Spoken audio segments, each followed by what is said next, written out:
Hey, it's Chris Allingham with the Virtual Weber Bullet. I'm here at the 2019 Winter Fancy Food Show in San Francisco, California, Moscone Center. There's over 240,000 square feet of exhibitor space here, over 80,000 food products, thousands of brand new specialty food items introduced this year at the show, over 25,000 people attending. We're going to go inside and take a look at some of the newest food specialty items that are available this year at the Fancy Food Show. Let's go take a look. The Fancy Food Show is a trade-only event. Only businesses related to the specialty food industry can attend. The show is not open to the general public. It's been in San Francisco for 44 years, and I've seen it pop up on television news every year when the event's in town. I always thought it would be fun to attend, and given my status as a barbecue and grilling blogger, I was able to apply for a press pass and gain entry to the show. I thought it'd be interesting to bring you along to see some new and interesting barbecue products, as well as more generally what's happening in the specialty food scene. One of the first things I did when I got to the specialty food show was I attended a presentation on the state of the specialty food industry in 2019. It was really an education for me, and I want to spend just a few minutes going over some slides from that presentation so that you get some sense of what specialty foods are. According to the presentation I attended, specialty foods have 4 characteristics. The first of which, they exhibit quality and authenticity of ingredients. The second characteristic of specialty products is integrity of product creation. Oftentimes you'll see the word artisanal, created by artisans, handcrafted, small batch, stone ground, and so on. A third characteristic of specialty foods is unique and relevant packaging. The packaging may be biodegradable, it might even be edible, containing natural materials, or friendly for food service. The fourth characteristic of a specialty food is that there's often a cause-related passion and ethos for doing good, helping people, helping the community, utilizing sustainable practices, or giving, sharing, and helping in the production of the product. Now, it should be pointed out that not every specialty product embodies all 4 of these characteristics. Sometimes they embody just 1 or 2. They don't have to have all 4 in order to be thought of as a specialty product. Now, without me going through some slides, you already have some sense of what is a specialty food versus maybe what we call a big brand food. Here's an example from the supermarket of a big brand food. All these cookies are from one big, gigantic multinational corporation. They're all grouped together in the grocery store in one area. But if you look way up on the top shelf of the grocery store, you'll see a small selection of products like this. Products that are baked with love, with real ingredients, that are non-GMO, gluten-free, they're for vegans, they're ridiculously amazing. These are specialty food products. Specialty products are becoming more and more popular, and they're growing a lot in terms of sales versus big brands. The top 20 big brands lost $18 billion in market share over the last 6 years. Beverages and waters are one of the most popular and biggest growth areas of specialty foods. And snack foods represent 25% of all specialty foods. So why do people buy specialty foods anyway? Why not just buy the big brands? Well, the number one reason that people give when surveyed is that specialty foods offer interesting or unusual tastes, flavors, or varieties. They offer simple, clean, and recognizable ingredients. They offer superior quality versus everyday grocery items. They offer authentic ethnic flavors or varieties. They offer superior taste versus everyday grocery items. They're better for the environment, meaning they're non-GMO, they're organic or sustainable. People buy them to support smaller companies from local or regional areas. And people believe that some of these products are better for animals. They're humanely raised, cage-free, hormone-free, etc. There are 4 specialty food categories that are predicted to take off in 2019, so look for these items at a supermarket near you in the coming year. The first one is dairy alternatives beyond almond, soy, and coconut milks. So look for peanut milk, cashew milk, and macadamia nut milk. The second category is bone broth. Bone broth has been very popular for the last couple of years, but it's really going to take off and become more mainstream in 2019. Third category is Lambrusco. This is a sweet Italian wine. You may be familiar with it, you may not, but it's making a comeback in 2019. And the fourth category that really hits home for us in the barbecue and grilling community is grilling cheeses. According to the global cheese buyer for Whole Foods, she really believes that grilling cheeses are going to become more and more popular in 2019. For example, halloumi, which is a semi-hard, unripened, brined cheese made from a mixture of goat's and sheep's milk, sometimes cow milk. It has a high melting point, so it can be easily grilled or fried. Camembert, which is sort of related to brie, but from a different region of France. Casserie, which is a medium hard sheep cheese from Greece. And Manouri, which is a Greek semi-soft cheese made from goat or sheep milk. These are all cheeses that can be grilled directly on the grill with delicious results. And a little later, I'm going to show you an example of a new product I saw at the Fancy Food Show that is directed right straight at us as backyard grillers. So to wrap up this educational part of the video, I wanted to just go over some of the popular terms that I saw all over the Fancy Food Show this year. The most popular term I saw was clean. I thought clean meant actually physically clean, like romaine lettuce with no E. coli. But in fact, in the specialty food business, clean means few ingredients that you can understand, not a lot of or no preservatives or ingredients with complicated names, chemical names that you don't get or understand. There is some controversy around this because it goes hand in hand with the next set of popular terms I saw, which was non-GMO and gluten-free. There's a lot of controversy about these subjects, as you know. I'm not going to get into the controversy here in this video. There are a lot of passionate feelings about these things. But in any event, they are things that many people in our society are concerned about, and so food businesses respond to them.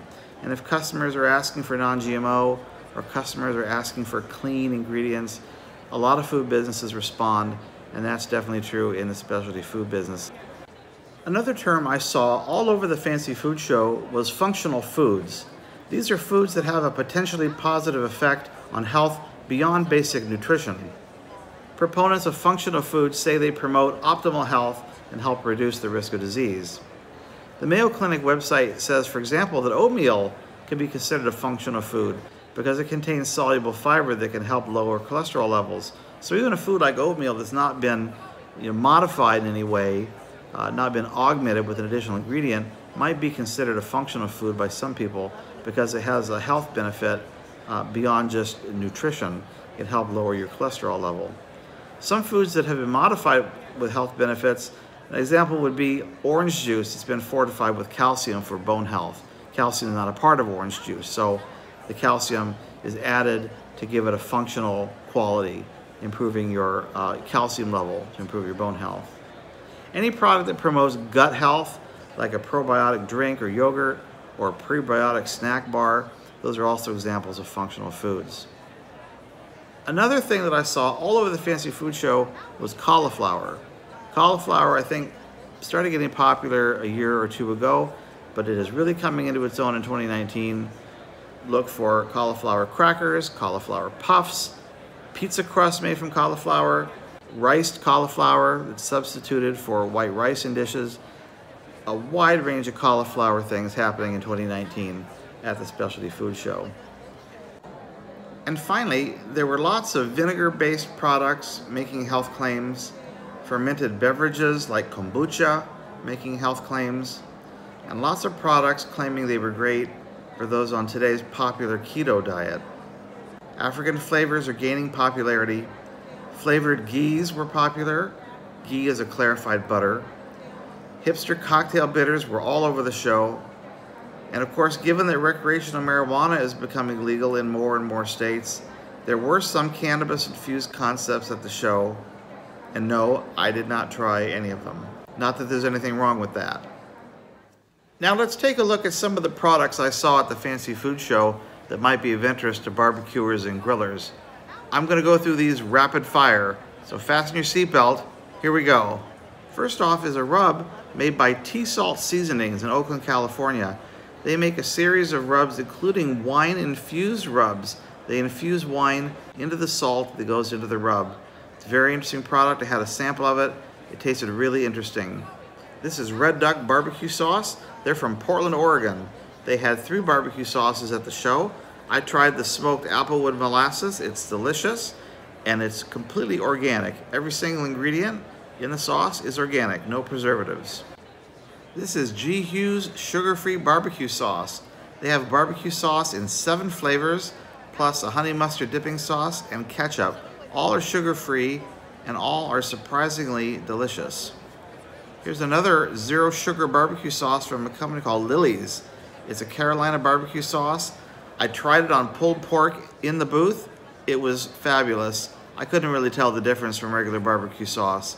They also have some regular sugared barbecue sauces as well. This is Piedmontese beef, an old Italian breed of cattle that's being introduced and sold here in the United States. Its claim to fame is that it is naturally lean and tender, but it has fewer calories and less fat than normal beef. So if you're interested in a piece of meat that is tender like a piece of prime meat, but you don't want all the fat associated with that, Piedmontese meat might be an option for you. These next 2 items are things I thought you might want to try making yourself. The first is smoked salami. It never dawned on me that you could cold smoke salami, but it was absolutely delicious. So you might want to try that sometime if you're cold smoking some other things in your Smokey Mountain Cooker. The second item is smoked maple syrup. This product had pecan smoke added to it, a very smoke forward flavor. The intention was to use it for cheese pairings or cocktails, on ice cream, but you know what? I can imagine it being used in a barbecue sauce, and it's really delicious. So you might want to consider putting a shallow tray or pan of maple syrup in your Weber Smokey Mountain Cooker and cold smoking it sometime. A couple of photos here of our friends at Kinder's. Kinder's is a East Bay, California barbecue restaurant and barbecue sauce purveyor. They were at the show promoting their barbecue sauces and rubs. They have some delicious barbecue sauces. If you can find them at your local store, give them a try. They come in regular and organic flavors. And they were giving out little samples of delicious brisket with barbecue sauce at the show. A lot of people lined up for this stuff. Brining kits are always popular, and this one from Bill's is a brining kit for turkey that has organic herbs and spices. It includes a brining bag, and the salt is Himalayan salt.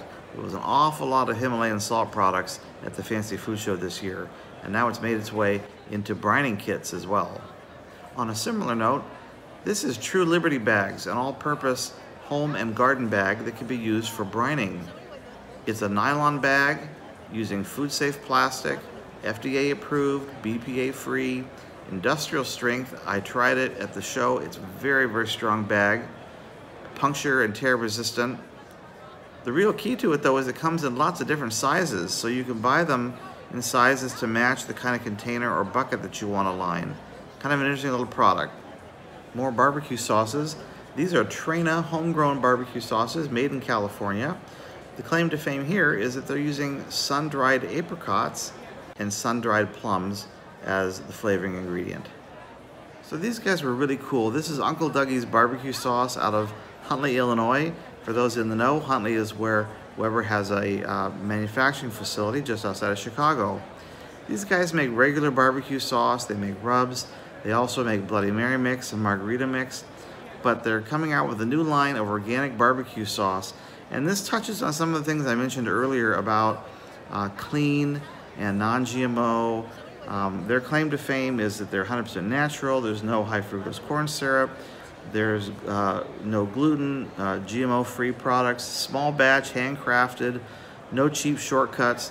Their motto is no crap. And they're coming out this year with a new format for their sauce in pouches that are kind of the upside down ketchup bottle format with a squeeze nozzle at the end.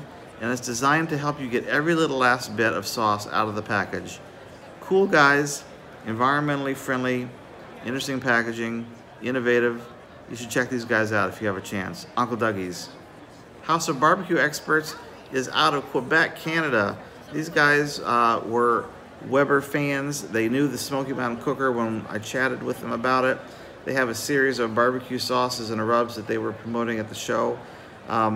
They weren't cooking meat in their booth. They actually rented a house nearby through Airbnb, and they were cooking some pork butt there, and we're gonna bring it into the show. I didn't get there in time to taste it, but prior to the meat getting there, they were sampling their rubs on pieces of cucumber, which I thought was very odd, but wish I'd tried it on meat. I did bring home a sample of the sauce, and I'm gonna try that as soon as I have a chance.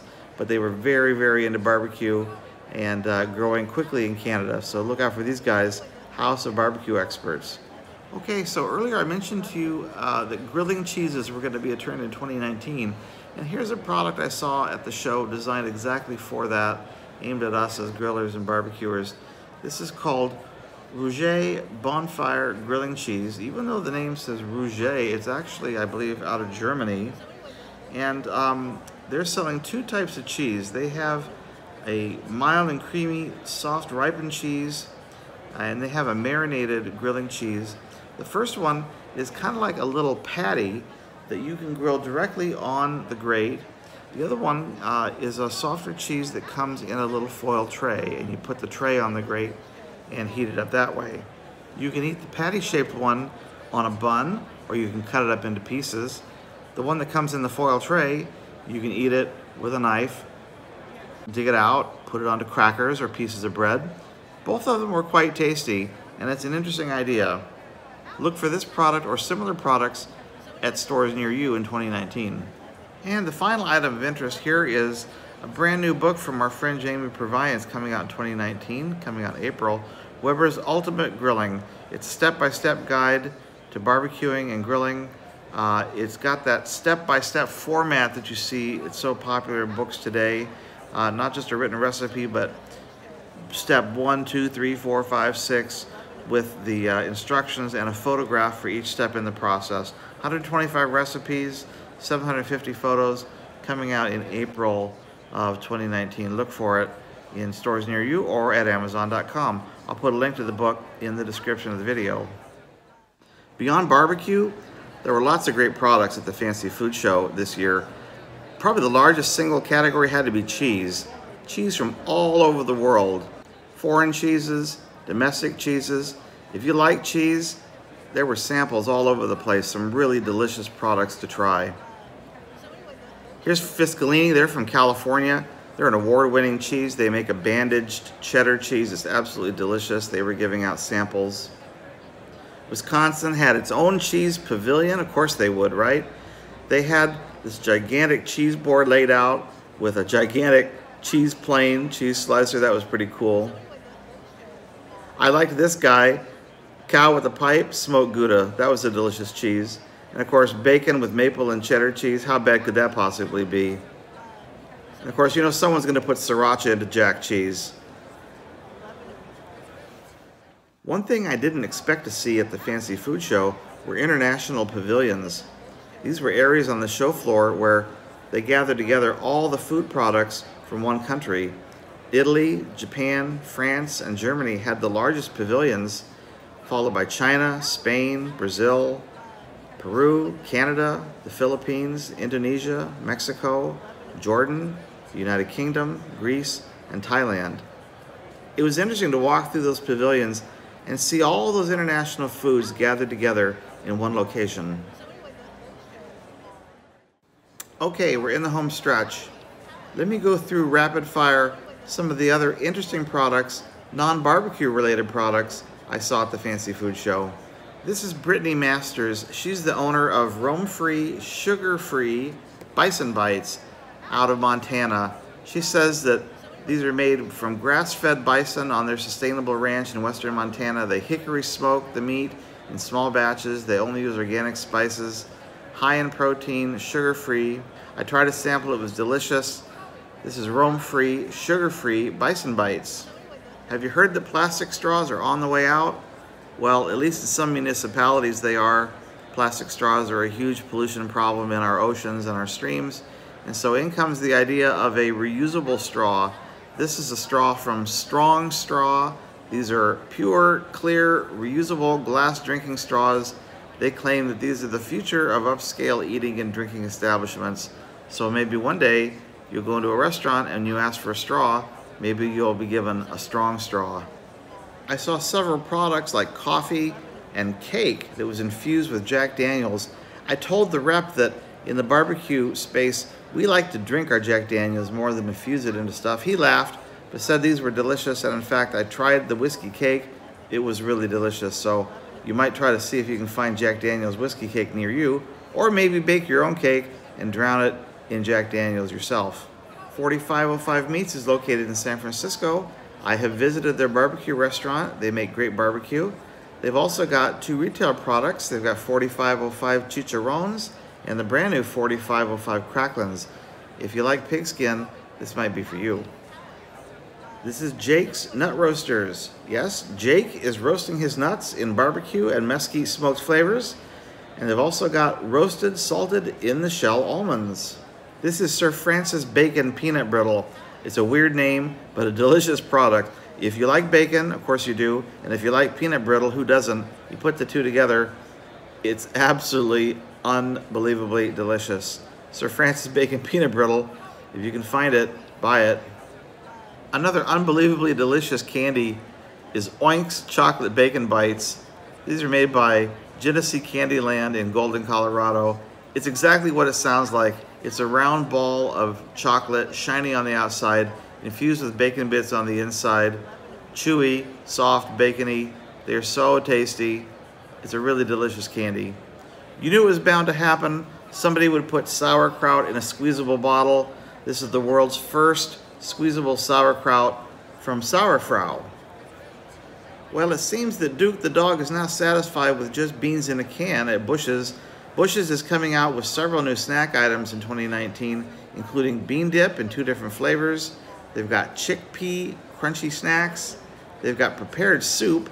And they've already got a line of 3 flavors of chips made from beans. Look for these items in stores near you in 2019.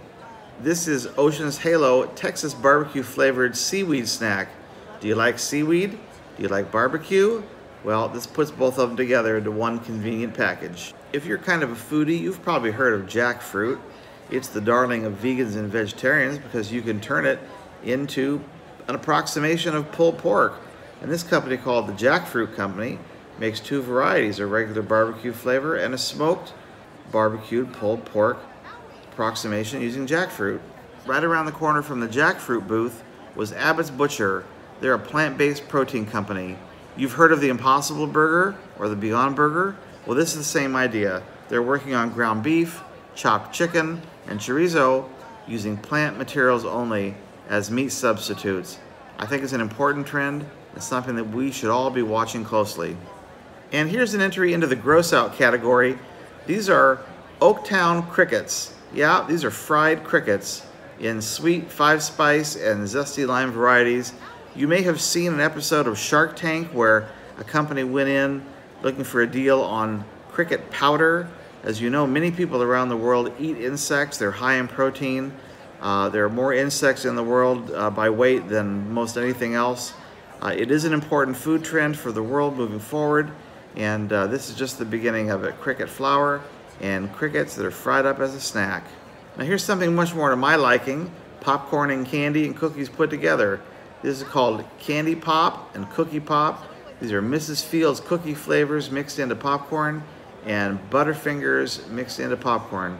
That sounds pretty good to me. Here's another example of infused salts. These come from the San Francisco Salt Company. I tried the one called Bacon Sea Salt. It really tasted great, and I can imagine anywhere you want to use salt and bacon together in a recipe, maybe even in a rub, this could be a good idea. Pepper jelly. Who doesn't like pepper jelly? It burst onto the scene maybe 10 years ago, still a very popular food category. These little beautiful jewels come from a company called Aloha from Oregon, a wide variety of fruit flavors of pepper jelly. I love Beaver brand mustard. They're also out of Oregon.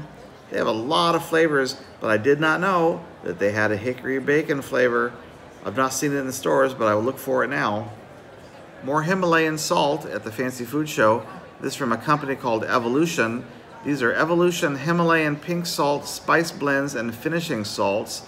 They have a spice blend for vegetables and for seafood, and they have finishing salts that include just a single herb or spice. For example, a salt with garlic or habanero or rosemary or basil. Salt with individual herb flavor. This is Mike's Hot Honey. It's infused with chilies. I'm not a chili head. I told the rep that I'm scared of hot things. I tried a little bit. It didn't blow my head off. I don't think this is for me, but if you like chilies and honey, Mike's Hot Honey might be for you. Kettle Crave is coming out with 2 new popcorn flavors this year. Bacon maple, how can that possibly lose? And also, honey barbecue. They've got ribs right on the front of the package. These guys are pretty cool. This is Tender Belly out of Denver, Colorado. They're selling pork products to retail stores mainly. I don't think you can buy from them directly, but you might look for Tender Belly in stores near you or visit their website, see if you can find their products. They're doing nose to tail pork. They're doing heritage bacon and sausages and other cuts of pork. It looked like a really high quality product from some guys that are really sincere about what they're up to. Check out their website, see if you can find Tender Belly pork products near you. And last but not least, DOUGIE'S was at the Fancy Food Show. They're out of Wisconsin. They're one of my favorite companies. They make delicious bacon and sausages and ham. They had a couple in the back of the booth with a griddle. They were cooking bacon and putting it out as samples. They had the best job in the whole show. The bacon, of course, is always delicious. They had ham samples. I tried to restrict myself to just 1 course of samples, but it smelled great and was delicious. If you ever have a chance to buy DOUGIE'S in a store, you should do it. If not, you should look them up online and place an order. You will not be disappointed. Well, that wraps up my visit to the Fancy Food Show. I hope you enjoyed coming along. It was quite an experience. My feet are sore. I'm ready to go home, but I had a great time. Thanks for watching my video. Please like and share my videos. Until next time, we'll see everybody. Bye-bye.